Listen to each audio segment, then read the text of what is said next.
Lesson 4, electric motors and back EMF. Quick review, this is useful. Recall how an electric motor works. So what we're going to do is let's look at a single charge. Let's put a single positive charge. Let's circle that little arrow. There's our positive charge. And just so that you can all match me, why don't you hold your papers straight vertical like the screen behind me? Because here's what we have, and I apologize for those of you who are trying to watch this on video. Should have been here in class today. We have the electric charge moving up the page, yes? Magnetic field moving to the right. Which way will this charge feel a force on the left-hand side? Into the page. Good. Let's draw a little arrow here, and let's put letter F, and there is our symbol for into the page. Arrow feathers away from us. Oh, and on the right-hand side, which way will experience a force? Well, there it's moving down the page. If you point your thumb down and you kind of bend yourself around, I think you're going to find the force on the right-hand side is out of the page. And Courtney, what you're going to get is if you're pushing down on the left and you're yanking up on the right, that's going to spin the motor. It's going to spin the motor. However, as soon as that happens, that little circled charge right there isn't just moving up the page. Emily, as soon as it starts to spin, not only is it moving up the page, now it's moving into the page because it's attached inside the armature. It's stuck inside that coil of wires. And you just told me that that coil of wires is also going to start to move that way. Does that make sense? So point your thumbs into your page. Which way is the magnetic field still? To the right. Which way will that charge also feel a force? Can you see backwards against the source current? The source current is pushing it up the page. It's going to experience a force backwards against the source current. This is actually also a variation of Lenz's law because it turns out, Dylan, that any electric motor is automatically a generator. We said a motor, you supply current to get motion. We said for a generator, you supply motion to get current. Well, if it's moving, you're going to get current flowing in the opposite direction against your source current.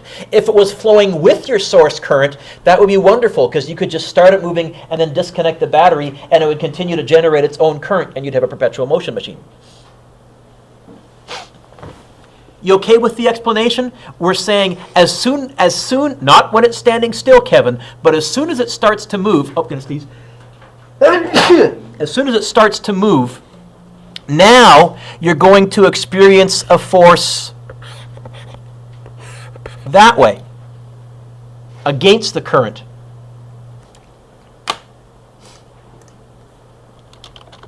The charge will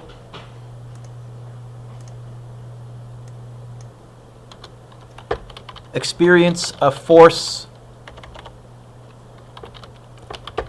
against the source current in the opposite direction. We call this a back voltage or a back EMF.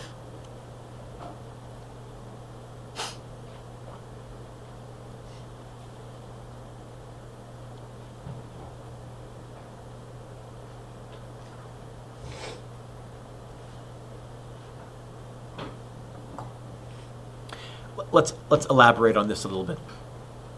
Fill in the key facts it says about back voltage or back EMF.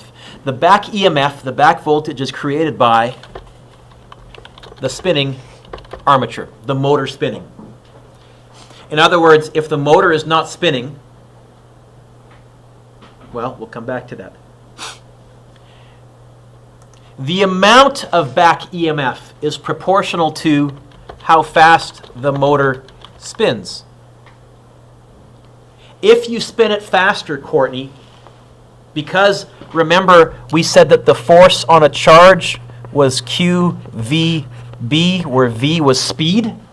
Oh, you spin it faster, there's going to be a bigger force in the opposite direction. You're going to generate a bigger current, a bigger voltage. What do you think when the motor starts out at rest? What do you think the back EMF is? This is meant to be really obvious. 0.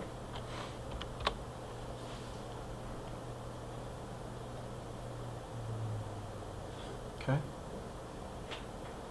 So let's suppose you have an 8-volt battery source. That's what you're plugged into. At the beginning, your back EMF is 0. It starts to spin. Now you have a back EMF of 2 volts. What's left to spin the motor? If you got 8 volts, 6.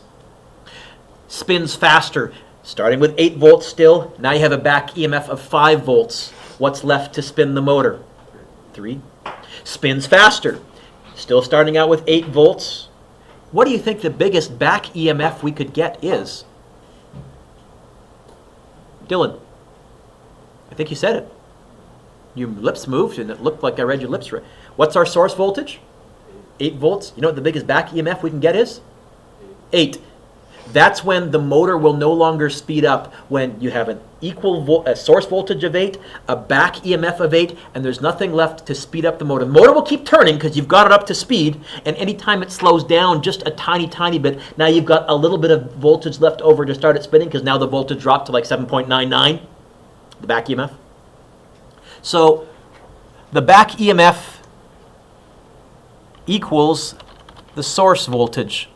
That's when it's at its maximum operating speed.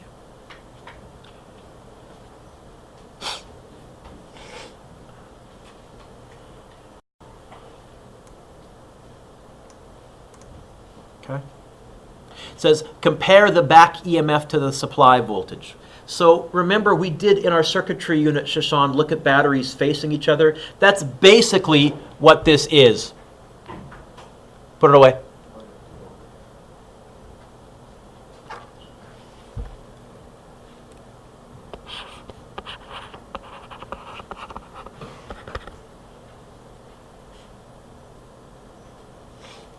At full speed, where EMF is the source. However,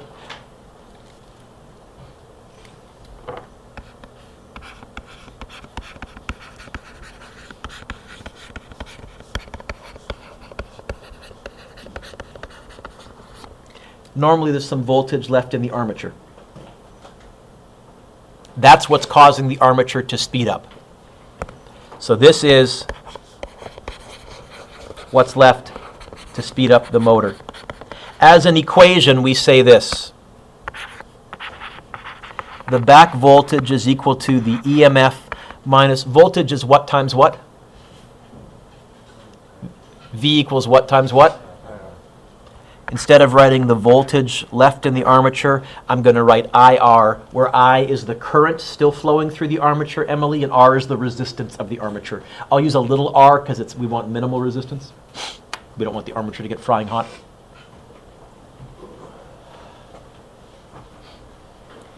And again, take a look at this equation.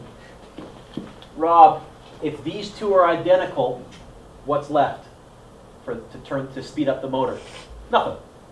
In fact, when a motor is running at maximum speed, you have 8 volts source, you have 8 volts back. What's your net voltage?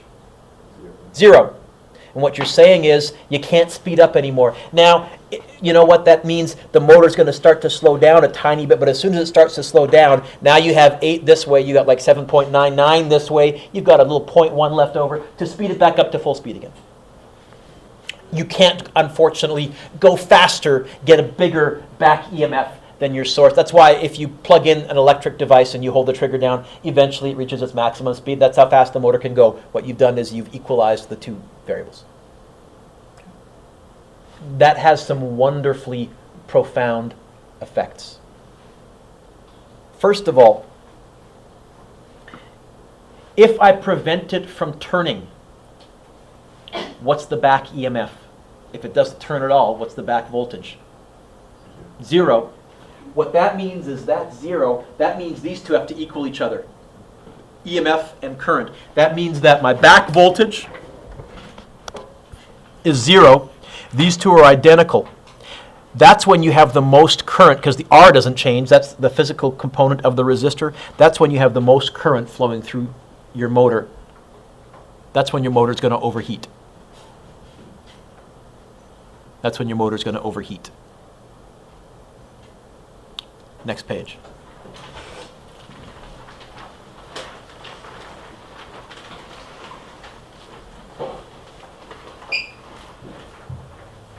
It says the mathematical analysis of a motor is quite straightforward. Sure. There's our lovely picture of a motor. The equivalent circuit, we have our supply voltage. We'll call this our EMF, our source. This is our chairlift. There's our chairlift. For me to get back to the bottom of the chairlift, I have to lose that many volts. So if our source is 8 volts, I better lose 8 volts. I lose some going through the motor. There's I times R.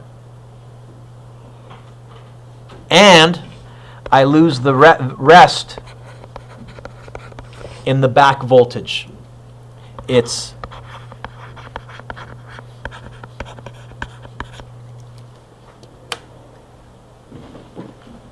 Sam, we're saying you hook up to a 12-volt car battery. If you're losing 4 volts inside the motor itself, the back voltage better be 8 volts. Otherwise, you can't get back to the chairlift, to the bottom. Oh, and in the equation I gave you on the previous page, Vlad, I got V back by itself. I minus this over to that side.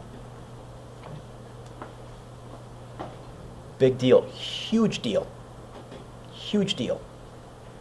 First of all, before you start turning the motor, what's the back EMF? 0.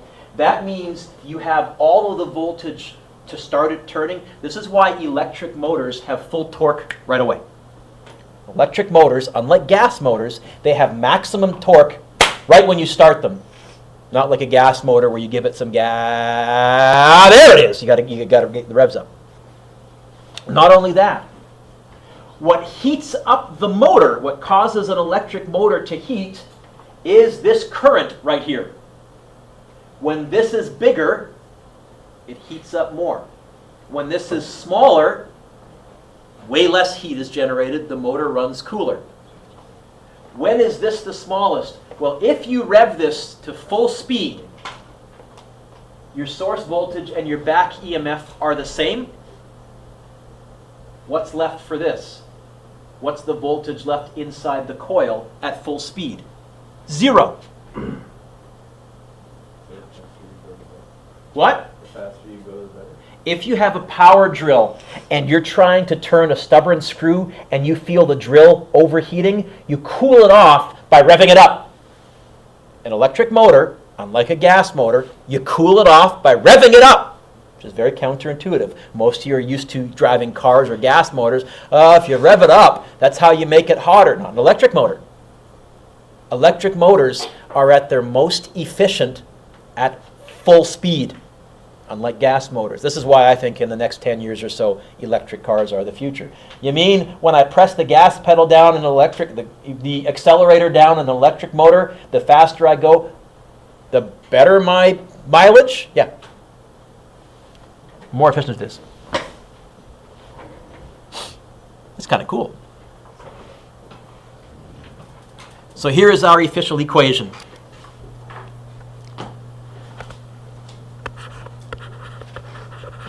V back equals, give me one moment, sir. We'll pause. So we're back with V back. We're back with V back. Okay. Back voltage, it's equal to source voltage when it's standing still. But once you let the motor run,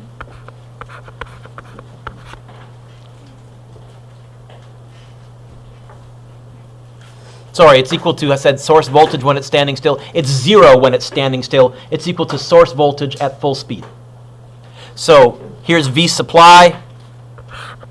I used the EMF symbol because I didn't want 2 V's in the same equation. V back, or back EMF, it's generated when the motor spins, and it's 0 when at rest. It's maximum speed, and it varies directly with the speed of the motor. Oh, I is the current through the motor. R is the resistance of the coil. I have example 3. I've been meaning to do this for years. What I really need to do, we're going to do example 4 first and then go back and do example 3. I keep forgetting to switch these 2 questions around. So example 4 says, the resistance of the armature of a motor is 12 ohms. At operating speed, when connected to a 120 volt outlet, the motor draws 6 amps of current. Find the back EMF. Well,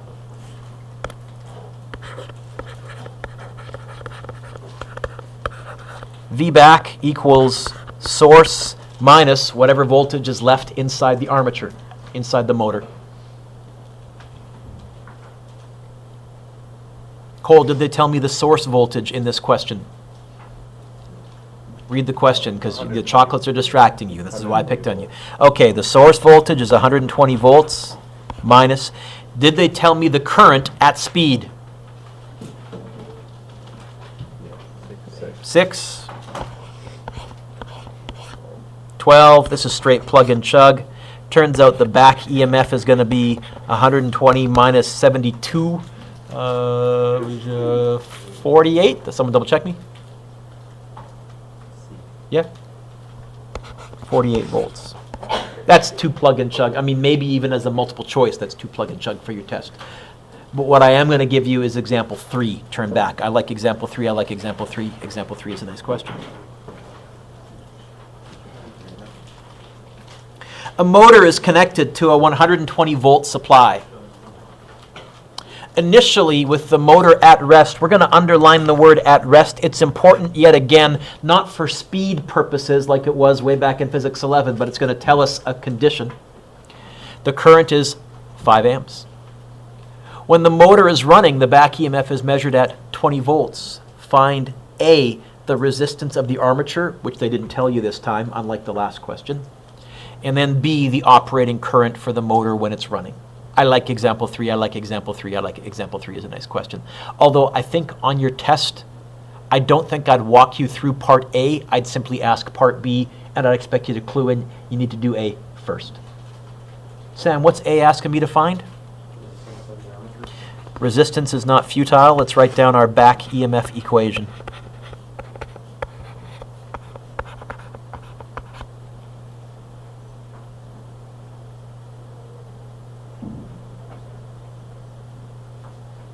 Do I know the source voltage, Cole? Yeah. What? Minus? Do I know the current? Well, they're asking me to find the current in part B. I guess what I should say is, do I know the current at rest? Because that's the current that they gave me. Yeah, what? They're asking me to find R, and here's the key. Even though the question doesn't tell me, do I know the back EMF at rest? Yes, I do. What's the back voltage if I don't let it turn at all? 0. That's the key to solving this question. That's why I underlined at rest. If you don't let it turn, there is no back voltage.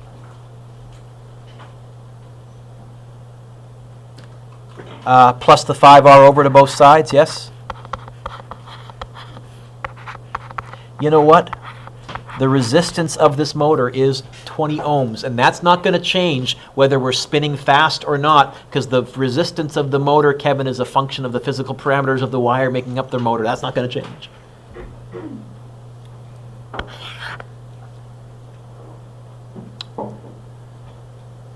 Sam, what's B asking me to find? The operating side. Well, let's try going back EMF. By the way, can you see how I know it's a back EMF question? They talk about back voltage or back EMF. Source minus I times R. At speed, Sam, do I know the back voltage, the back EMF? I do. Read carefully. When the motor is running, at speed, 20. Okay, so we'll say at speed, or we'll say when the motor is running, or at full speed, or when it's free to turn, or all sorts of synonyms along those lines. Apparently, I have 20 volts coming back in the opposite direction. What's my source voltage still, Sam? 5 amps. Source voltage, sir? Sorry, no. It's okay. What are we connected to? What's our source? What's our supply voltage? 100 volts is still a source. That plug hasn't changed. Minus current is at speed is what they're asking me to find because that's what's going to change. But I know the resistance. This is why I had to do part A first. What's the resistance of this motor? 20. By the way, I could have got the R by itself on the previous line. It's not that big a time saver. Usually for this equation, I plug numbers in right away. Also because there's a negative, kids make mistakes here and it drives me crazy. So this is one of the times, Sebastian, where I just tend to plug in numbers. Can you see I'm going to minus 100 from both sides? I'll have negative 80 equals negative 20I. Get the I by itself. What's the current?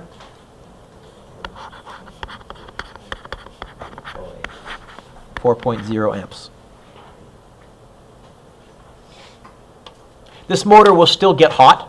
Well, that's because we're not at full speed. At full speed, the back EMF would be 100 and the current would be 0. Okay. Question, Vlad? That's 4.0. You can't see the decimal. Sorry, let me make that clear. 4. The decimal didn't show up very good. Right, but I went to 2 sig figs because it's 2 or 3 this year. Okay. We did example 4. Try example 5 on, example 5. When an electric drill is prevented from turning, the motor heats up. How can we cool the motor off? What have I told you? How can we cool it off? Prove it. Let's see.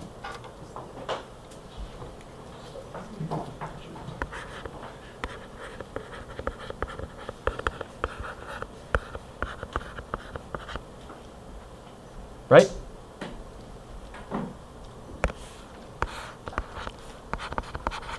This, the I times R, is what heats the motor up. So let's get that by itself. I think I'm going to plus IR over to the right-hand side at the same time, so the left-hand side. At the same time, I'm going to minus V back. I think heating up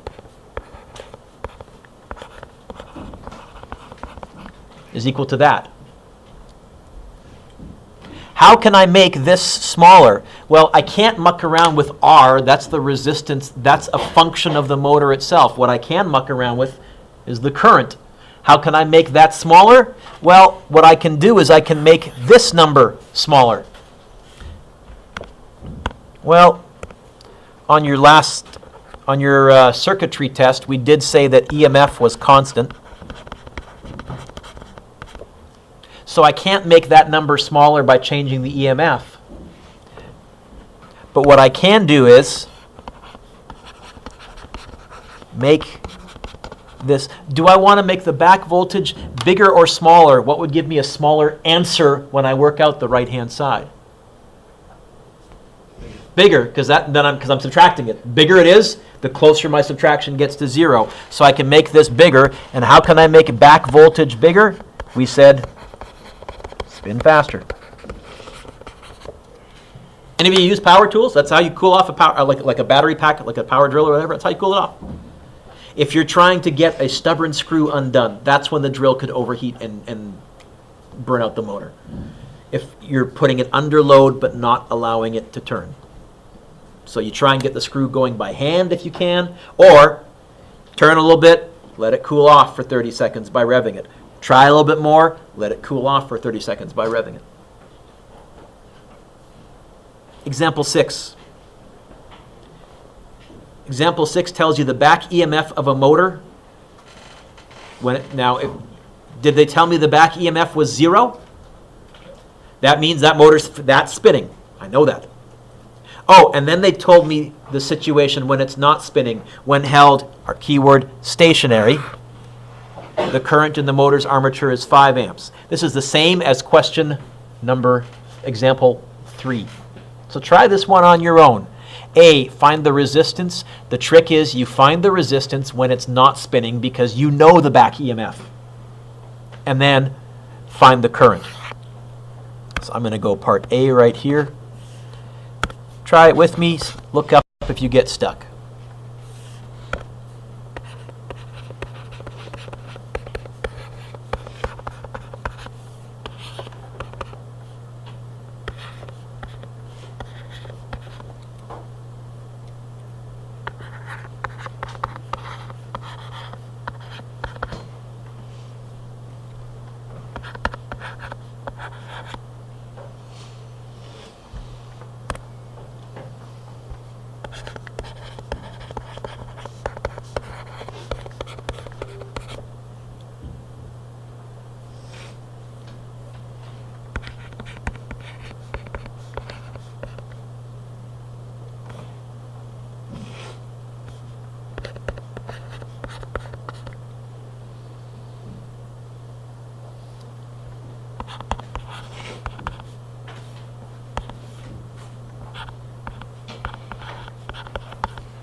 Double check, make sure I did it all in my head.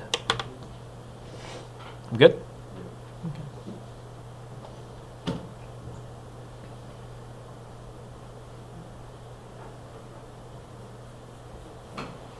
So I like example 6, except think example 6, no part A. Think, when held stationary, the current in the motor's armature is 5 amps. What current will exist in the armature when it is rotating at normal speed? I wouldn't walk you through the fact that you need to find the resistance. I would say, hey, you better clue in that you don't have enough to do this right now. But because I told you information about when it's stationary, you know the back EMF is 0. That gets rid of one variable. Okay. Electric motors, kind of nice. What are some applications? We've been looking at induction. So where do we use this? One of the coolest applications is in induction cooking. You may notice that you have there a cooktop with ice cubes next to a boiling pot of water. Okay? An induction cooker cooks without heating the stove up. It heats up the pot. So you can have a pot of boiling water and you can touch your finger to the stove element 1 centimeter away from it and you're just fine. How does it work, you ask? How does it work, you ask? I'm so glad you asked. You guys with me back there? Giggle done? Here's how it works. So, first of all, what you have is some kind of a solenoid built into your element. And that solenoid is hooked up to alternating current, which means you get a magnetic field that points up, points down, points up, points down, or it might point left, point right, point left, point right. I don't care. What I'm telling you is because you have an oscillating magnetic field, you have a changing flux. Because flux was changing, well, flux was magnetic field times area. You got a changing magnetic field, you got a changing flux. Why is that so nice? You do need special cookware. The cookware has to be magnetic. What I mean by that is it doesn't need to stick to a fridge, but a magnet has to be able to stick to it. And not all cookware is. Most of your non-stick skillets, if you try putting a magnet to them, it won't stick. Teflon is not magnetic. But some aluminum pans, some copper-bottomed pans, they're starting to make more and more. These are very, very popular in Australia and in hot climates. And they're starting to make their way here to North America.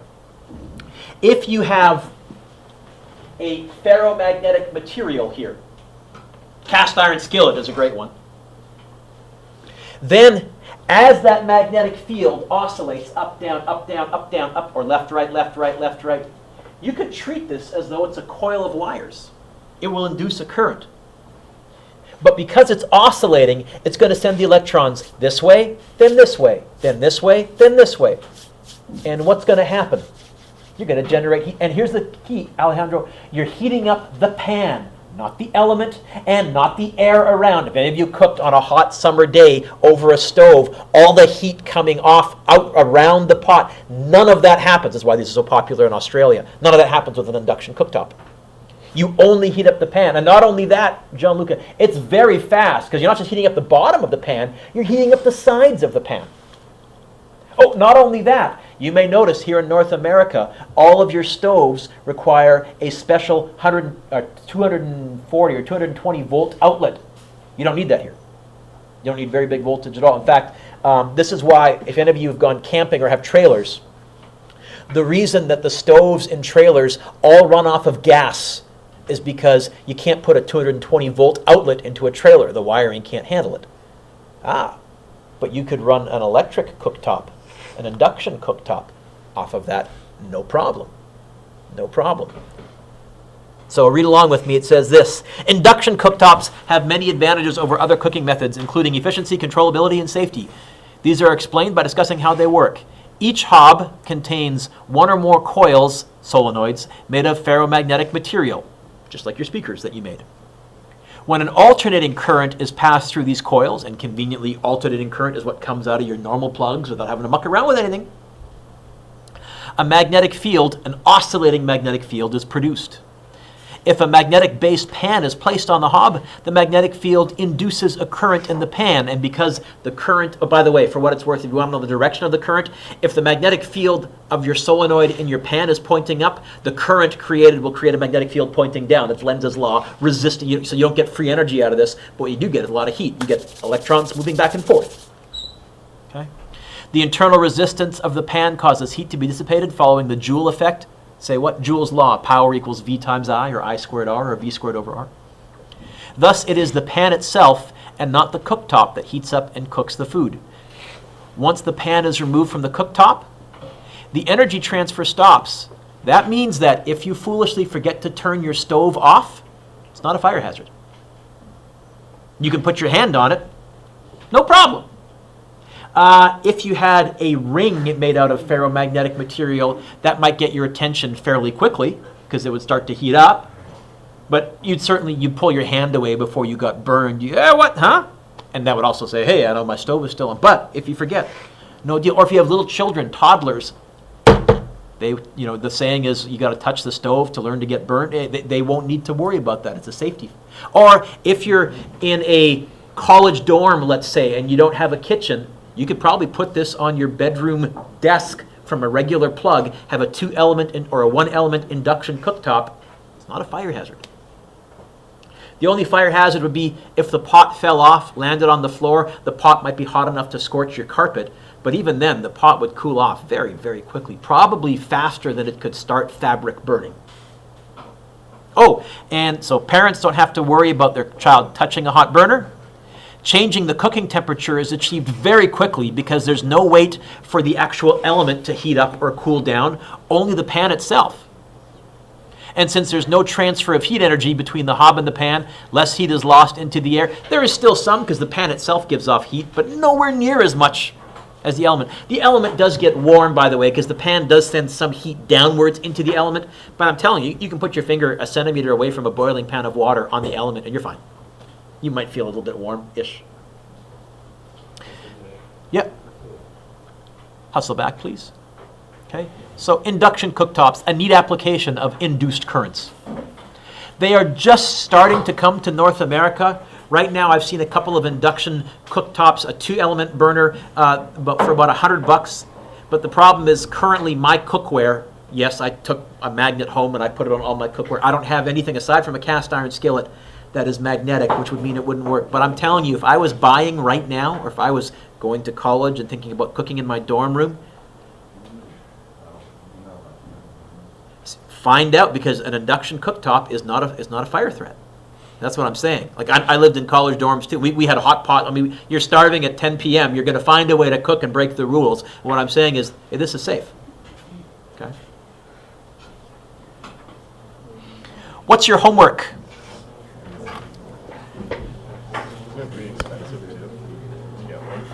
Right now they're about 100. They're coming down in price. They're just starting to come to North America, so they're becoming popular in the southern U.S. because people are saying, "What do you mean my kitchen doesn't get hot?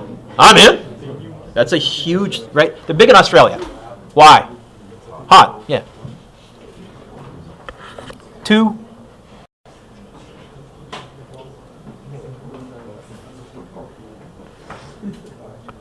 Five.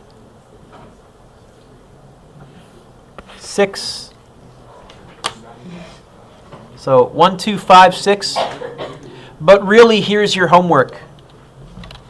You can do any question on the ultimate review, except questions that mention transformers and power transfer via power lines.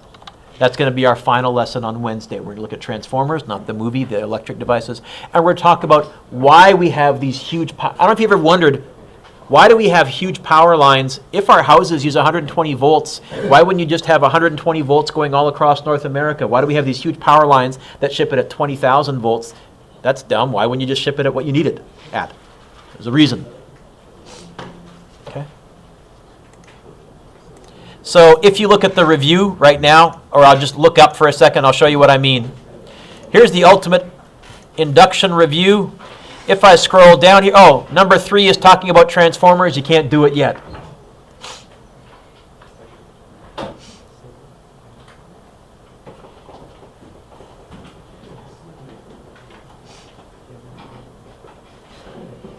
Oh, number 14 is talking about transformers. You can't do it yet.